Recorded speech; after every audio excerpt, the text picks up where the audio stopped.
Hello, readers. Today we're reading the Berenstain Bears Don't Pollute Anymore. Save the earth, recycle it. Every little bit can't hurt. Written and illustrated by Stan Jan Berenstain. The Berenstain Bears don't pollute anymore. When Bear Country's cubs learn pollution's a fact, they help grown-ups learn to clean up their act. The Berenstain Bears don't pollute anymore. Well, looky here, said Papa Bear as he opened the evening news. Your friend, Professor Actual Factuals, got his picture in the paper. Leading scientist claims Bear Country is in serious trouble. Oh, said Brother and Sister Bear, coming to see. There's a big story too, said Papa, and a headline. My goodness, said Mama Bear, what's it about? Leading scientist claims Bear Country is in serious trouble, he said, reading the headline. What sort of trouble? Asked Sister. Papa, who was reading the story to himself, didn't answer. What sort of trouble? Said Mama, repeating Sister's question. Oh, you know how the professors are, he said. Actual Factual's making a big fuss about pollution. Well, I know how Professor Actual Factual is, said Mama, and I think he's quite sensible. So do I, said Sister. Me too, agreed Brother. Oh, he's a great guy, all right, said Papa. He's dug up some terrific dinosaur bones, and he runs a great museum. But I happen to think he's gone a little overboard on this pollution thing. I'm as much against pollution as the next fellow, he continued. I just don't think a couple of candy wrappers and drinking cups along the side of the road is the end of the world. Besides, Bear Country's in great shape. Come on, I'll show you. He opened the door and let the family out onto the front stoop. You see, Bear Country is not only in good shape, it's downright beautiful. The rolling hills, the forests, the lakes and streams, and just look at that sunset. It's beautiful, all right, agreed Brother, but our science book says that some of those colors are caused by chemicals in the air that shouldn't be there. Piffle, said Papa. Say, aren't you two supposed to be doing homework? Sister, who had just completed her homework, finished quickly, but Brother Bear was stuck. Teacher Bob had asked him to do a report on endangered species. The books he had taken out of the school library weren't very helpful. Of course, the kind of shape Bear Country wasn't as simple as Papa made it seem. How Bear Country looked depended on your point of view. It looked fine from the Bear family's front stoop. It looked even better if you had a bird's eye view while flying high above the earth. But if you had a squirrel's eye view and were finding fewer and fewer acorns because too many trees were being cut down, Bear Country didn't look so fine. If you had a duck's eye view, you might think the professor was right about pollution. And if you had a fish's eye view, you might think things were downright awful.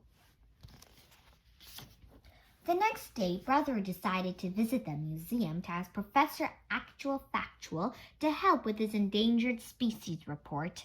Sister Bear went with him.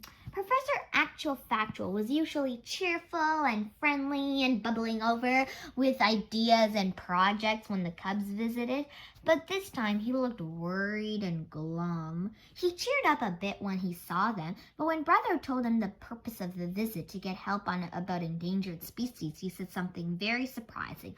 I'll tell you to the endangered species to do your report on us.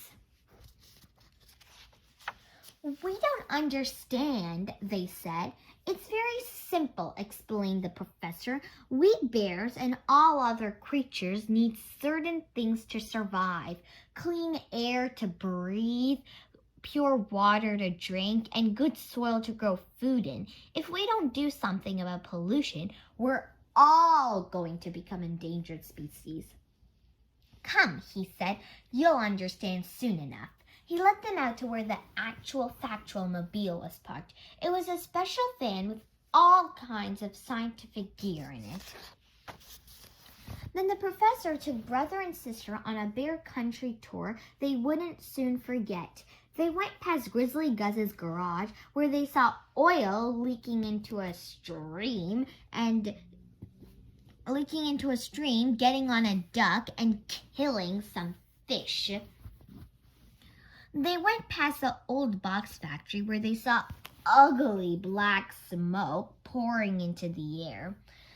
They scuba dived into Great Bear Lake where they saw everything from soda cans to rusty old bed springs, and worse, they saw a fish tangled in a plastic soda can holder. They cut it loose, but they couldn't rescue all the fish from all the plastic holders carelessly thrown away. They drove through the forest and saw that a great many trees had been cut down and that not many new trees had been planted to replace them. You might speak to your dad about that, said the professor. He and his fellow woods bears could help with that problem. I think I see what you mean about becoming an endangered species, said brother when they got back to the museum. Yes, agreed sister, but what are we going to do about it? Did that evening news story do much good? Asked brother. Not much, said the professor. The idea that bear country's in serious trouble because of pollution seems to be hard to get across. To grown-ups, maybe, said sister, but we understand, and all our cub friends will too, because we're the ones who'll have to live on a messed up, polluted earth when we grow up. Professor, said brother, how does this sound? You come to our school and explain all about pollution to the cubs of Bear Country. Maybe we can do something about it. Actual Factual was impressed. I'll give Teacher Bob a call right away and arrange it, he said. And that's what happened. The cubs were all eyes and ears as Actual Factual told them about the trouble Bear Country was getting into. First, he taught them 3 important new words: ecology, conservation, and recycle. The way the professor explained it, ecology means how all the creatures, the plants, and the earth itself work together. Conservation means not wasting the valuable things of the earth, like water, oil, wood, and metal. And recycle means finding ways to use some of those valuable things over and over. Ecology, conservation, recycle. The cubs learned quite a lot from Actual Factual, and they had some ideas of their own, too. How about a recycling program, suggested one cub. Maybe for newspapers to start, added another, and then if it works for cans and bottles, too. Tim Honeypot said he talked to his dad, Mayor Honeypot, about it. Brother Bear remembered Grizzly Guz's garage. You shouldn't be allowed to spill oil into streams and kill fish, he said. Babs Bruno, whose dad was a chief of police, said, I'll talk to my dad. If there isn't a law against it, there ought to be. Even Too Tall helped with an idea. My uncle owns a super-duper market. He could put in a bag return plan for reusing bags. Excellent suggestion, said the professor. And if some folks don't want to cooperate, added Too Tall, me and the gang can lean on them a little. The bag return is fine, Too Tall, said Teacher Bob, but no leaning.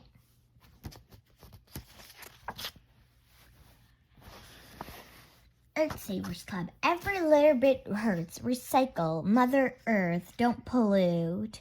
We're all Earth creatures. Save us all. Don't speed, save gas. Don't speed, save gas. Save the earth.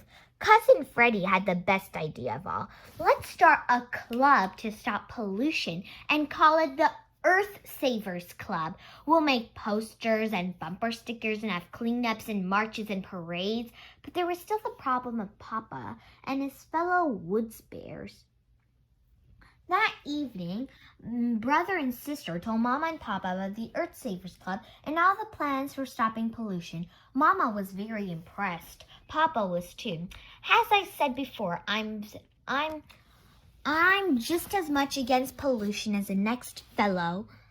But when the cubs asked him to be sure that he and his fellow woods bears plant a new tree for every one that they cut down, he got a little grumpy. Humph! He grumped. It's hard enough to cut trees down without having to It's hard enough to cut trees down without having to plant them as well. Besides, what's all the fuss about? They're just trees. My dear, said Mama, the cubs are right. The forest is a living thing and deserves respect. Papa was about to say piffle, but thought better of it. The problem of conserving the forest must have been on his mind, because that night he had a dream. In the dream, he was walking toward the forest to cut wood when the trees began to sway and wave their branches. Then the branches turned into reaching, grasping arms.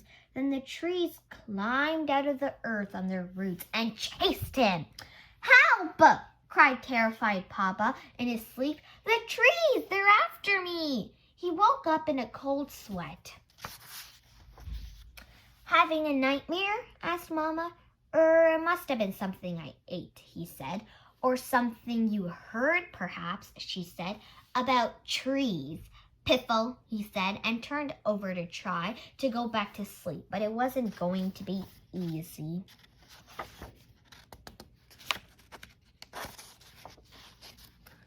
The cubs didn't expect to solve all the Bear Country's pollution problems, but the Earth Savers Club made a very good start. Earth Savers Club, every little bit hurts.